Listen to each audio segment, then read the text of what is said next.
پتہ ہے کہ 12 مئی 2006 کو علیل صبح پولیس نے اور سٹی پولیس نے اور ایک وفاقی حساس ادارے نے ایک جگہ پہ ایک انٹیلیجنس بیسڈ آپریشن کیا.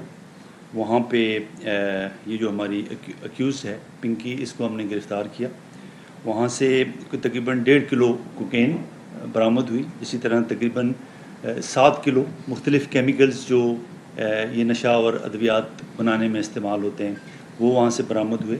ایک 9mm پسٹل ملا اور اس کے اوپر ہم نے تھانہ گارڈن میں، کیونکہ اس کا جورسڈکشن تھانہ گارڈن کی تھی، وہاں پہ FIR درج ہوئی. اسی دن اس کیس کے حوالے سے کورٹ میں ان کو پیش کیا گیا اور وہاں پہ جو وہ آپ کے سامنے ہے وہ میں میرا خیال ہے کہ اپریشیٹ کروں گا کہ جس طریقے سے اس کی کوریج ہوئی اس کے اندر کوئی لیپسز تھے اور ممکنہ طور پہ اس میں کچھ ہمیں لگ رہا ہے کہ اس میں کلوژن تھی، جس کے تحت وہاں ایک سچویشن کریٹ ہوئی. اور اس کے بعد یہ ہوا کہ ریمانڈ کے لیے لے گئے. ریمانڈ بھی ہمیں نہیں ہوا اور جیل کسٹڈی ہو گئی. ہم نے 3 کیسز کے حوالے سے وہاں پہ کیا تھا. اس کے بعد یہ ہوا کہ ہم نے اس کی حوالے سے جو 3 لوگ تھے جو ہمیں اس وقت پریلیمنری انکوائری میں لگا کہ ان کی ذمہ داری ہے، ان کو ہم نے سسپینڈ کیا. اسی طرح سے ہم نے پھر نئی ایک ٹیمیں بنائی، انویسٹیگیشن ٹیم ہم نے بنائی جس میں SP انویسٹیگیشن جو تھے وہ اس کی سربراہی کر رہے تھے. اس میں مختلف اور ڈپارٹمنٹ آپریشن انویسٹیگیشن اور SIU کے آفیسرز تھے.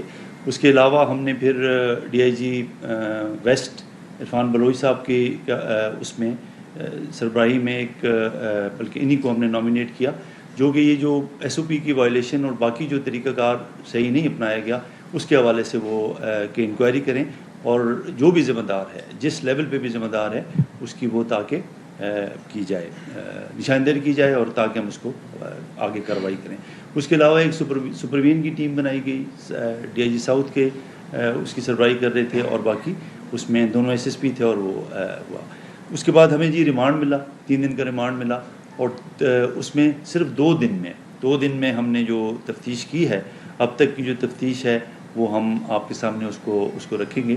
اور اس تفتیش کے اس میں جس طرح سے چیزیں کھلی ہیں تو IG صاحب نے جب اس کی ڈیٹیل دی تو انہوں نے یہ ڈیسائیڈ کیا کہ اب ایک بڑی ٹیم بنائی جائے. مجھے انہوں نے اس ٹیم کا ہیڈ رکھا ہے. اس کے علاوہ DIG کرائم ہیں عامر فاروقی صاحب، وہ اس کے ممبر ہیں.